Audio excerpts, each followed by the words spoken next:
नमस्कार भाइयों, कैसे हो आप सभी का स्वागत है हमारे चैनल पर। तो आज हम बात करने वाले हैं जो सेकेंड ईयर में स्टूडेंट है जिनकी यूनिट फर्स्ट मैंने यूनिट 1.1 एंड 2 की वीडियो बना दी। जो आपका पेपर है वो education in the emerging Indian society and school administration, जिसकी मैंने 2 यूनिट की वीडियो बना दी है। आप लोग अभी तक वीडियो नहीं देखे तो जाकर देख सकते हैं। मैं यूनिट बाय यूनिट आप लोग को वीडियो प्रोवाइड कर रहा है। आप लोग हमारे चैनल से फटाफट जुड़ जाइए। तो चलिए स्टार्ट करते हैं। तो इसमें क्या है, 1.3 यूनिट में आप पढ़ेंगे मूल्य परक शिक्षा, मतलब वैल्यू ऑफ एजुकेशन, मतलब वैल्यू एजुकेशन, मतलब शिक्षा की क्या योग्यता और उसकी क्या मूल्य है। ये चीज़ हम आपको इस यूनिट में बताएंगे। चलिए स्टार्ट करते हैं। सबसे पहले हम बताएंगे शिक्षा में मूल्यों का अर्थ। देखिए, शिक्षा में मूल्य का अर्थ क्या होता है। शिक्षा में मूल्य का अर्थ मतलब शिक्षा में मूल्य, ये जो अर्थ होता है ये कि हमारे जीवन में काफ़ी आवश्यकता होता है। पहली बात हम आपको ये बता दें कि आपको मतलब शिक्षा में मूल्य का अर्थ ये होती है आपको ये सोचने समझने की शक्ति आपके अंदर हो जानी चाहिए, क्या अच्छा है क्या बुरा है, क्या आपके लिए सही रहेगा, क्या आपके लिए फ़ायदेमंद है।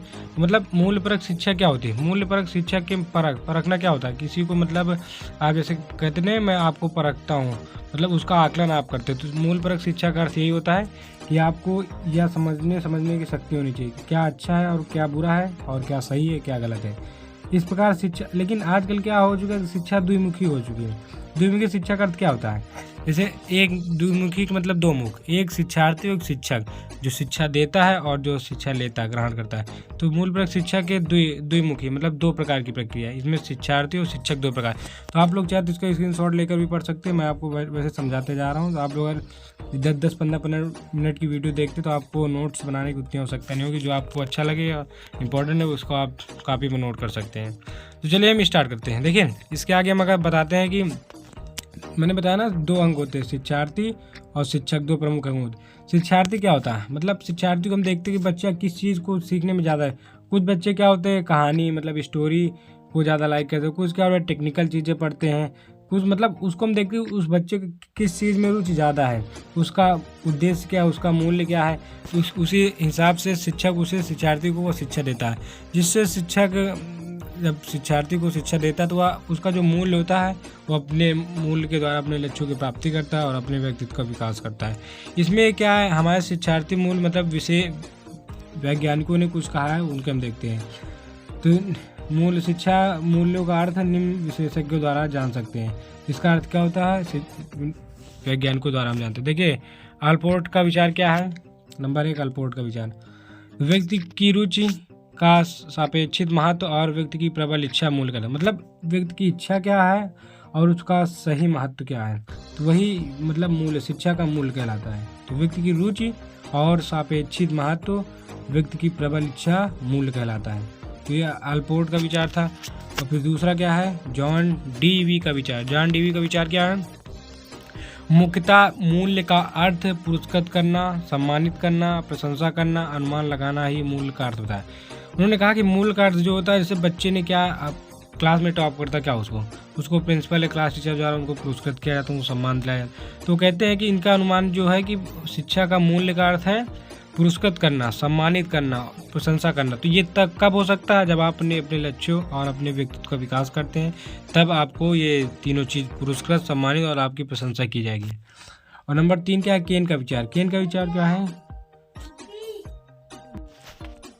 केन का विचार क्या है, मूल्य वे आदर्श और विश्वास का नियम है जिन्हें कोई समाज या समाज के अधिकांश लोग बताते हैं। मतलब केन का विचार ये है कि जो मूल्य का अर्थ है वो आदर्श है, विश्वास और नियम है। मतलब ये मूल्य जो है आप इसका आदर्श और विश्वास का नियम है, जो समाज और समाज के लोग इस नियम को मानते हैं और अपनाते हैं या इसको फॉलो करते हैं।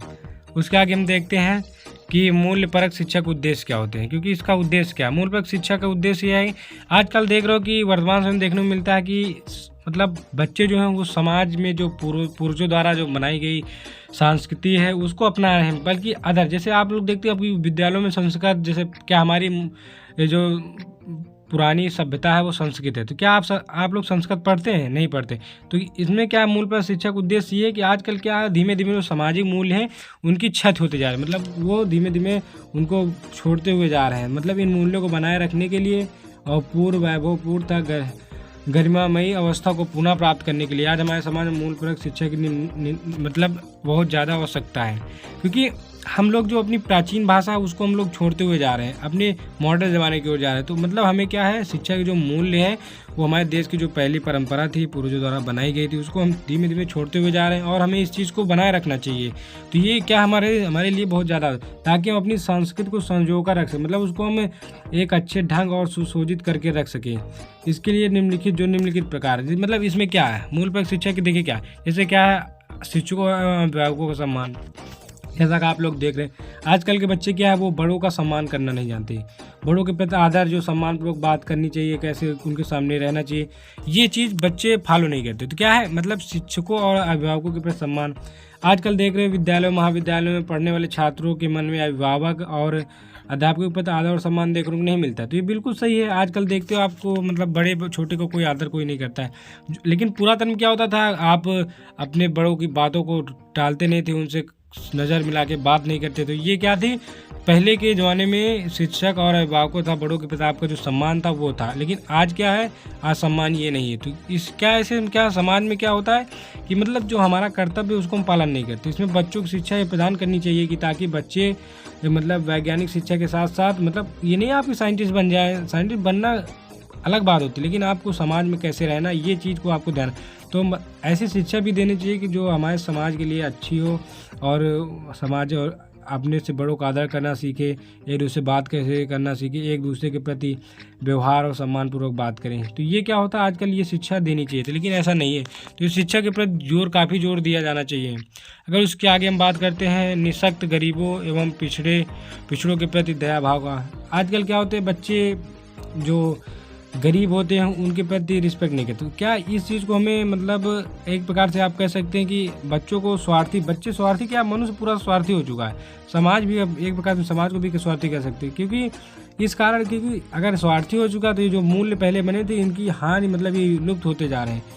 तो मतलब बालकों को हमें ये शिक्षा देनी चाहिए कि उनके जो गरीब, उनकी सहायता करनी चाहिए, उनके प्रति दया भाव उत्पन्न हो सके, उनकी दयावानता दिखानी चाहिए। तो क्या होता है कि निःशक्तों और गरीबों एवं पिछड़ों के प्रति दया भाव का व्यवहार भी दिखाना चाहिए।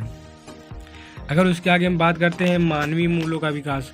मानवीय मूल्य क्या होता है, जैसे आप क्या होता है, मानवीय मूल्यों का विकास और मूल्य परक शिक्षा का प्रमुख उद्देश्य है कि बच्चों में मानवीय मूल्यों को विकसित हो जाना, वह सदैव नैतिकता, ईमानदारी, उदारता मतलब मार्ग में चले। क्योंकि आजकल देखते हैं चोरी, बेईमानी, कपट, ये लोगों में ज़्यादा देखने को मिलता है। तो हमें बच्चों को ऐसी शिक्षा देनी चाहिए कि वो उदारतापूर्वक, ईमानदारीपूर्वक समाज में रहे और एक दूसरे को इस चीज़ के लिए प्रोत्साहित करे कि वो ईमानदारी और सच्चाई पूर्वक जीवन व्यतीत करे, किसी दूसरे के साथ कपट न करे। तो ये क्या, मानवीय मूल्यों का विकास हमारी होना चाहिए। मूल्यवान बनने का अर्थ ये होता है कि आप मतलब समाज के प्रति और लोगों के प्रति एक अच्छे व्यक्ति और व्यक्तित्व का निर्माण करें। क्योंकि मूल्यवान बनना ये है कि हमारे देश में विकास, हमारे समाज में विकास हो जाए, हमारे समाज में विकास होगा तो देश का विकास होगा। तो इसमें मूल्यवान भी बनना चाहिए बच्चों को। अगर हम राष्ट्रीयता की भावना का विकास की बात करें, मूल्य परक शिक्षा का प्रमुख उद्देश्य ये होता है कि मतलब बच्चे के अंदर राष्ट्रीयता की भावना को जागृत करना, वो देश के संविधान और नियमों के प्रति आदर करे, उनका सम्मान, क्योंकि जो नियम बनाए गए हैं उनके पास राष्ट्र के प्रति, देश के प्रति उन नियमों को पालन करे, उनका आदर करे। तो क्या हमें राष्ट्रीयता पर भी ध्यान देना चाहिए, बच्चों को मतलब राष्ट्रीयता के पथ पर चलने के लिए प्रोत्साहित करना चाहिए। मूल्यों के हानि से क्या तात्पर्य, देखिए मूल्यों का हानि का तात्पर्य ये है कि जैसे आप इन सभी चीज़ों के प्रति नहीं करते हैं, मतलब इन चीज़ों के प्रति इन चीज़ों को आप इग्नोर कर देते हैं, आपके जो मूल्य हैं इनको हानि होती है। मूल्य हानि लेने का मतलब ये है कि जैसे बच्चे के अंदर, मैंने आपको पहले यूनिट में बताया, दूसरे यूनिट में बताया कि बच्चे के जन्मजात बच्चे में सभी गुण एवं सभी प्रकार के मतलब बच्चे के अंदर सभी प्रकार की जिम्मेदारियां जो होती हैं वो होती हैं, उनमें जन्मजात सभी प्रकार की शक्तियाँ होती हैं। तो इन शक्तियों से तात्पर्य ये है कि बच्चे को एक शिक्षक और एक अच्छे माता पिता एवं वातावरण में होना चाहिए जिससे उस पर बुरा असर न पड़े। क्योंकि बच्चे के अंदर सभी प्रकार की शक्तियाँ होती हैं, वो जिस वातावरण में पढ़ता है उसके अंदर वो शक्तियाँ ज़्यादा विकसित हो जाती। तो बच्चा अच्छे वातावरण पर तो अच्छा हो जाता है और बुरे में पड़ेगा तो बुरा हो जाएगा। तो क्या होता है कि हमें इस चीज़ को ध्यान में रखना चाहिए। और उसके आगे हम देखना चाहिए कि बच्चे का जो हृदय होना चाहिए वो पवित्र होना चाहिए, क्योंकि उसके अंदर जात पात का भेदभाव नहीं होना चाहिए। उसके अंदर मतलब लोगों के प्रति जात पात की भेदभावना नहीं होनी चाहिए। उसमें मानवीय मूल्य होते हैं जो धीरे धीरे जब बड़ा होता है तो झूठ, स्वार्थ, हिंसा, घृणा उसमें पनपने लगते हैं, क्योंकि वो झूठ बोलने लगता है और स्वार्थी हो जाता है।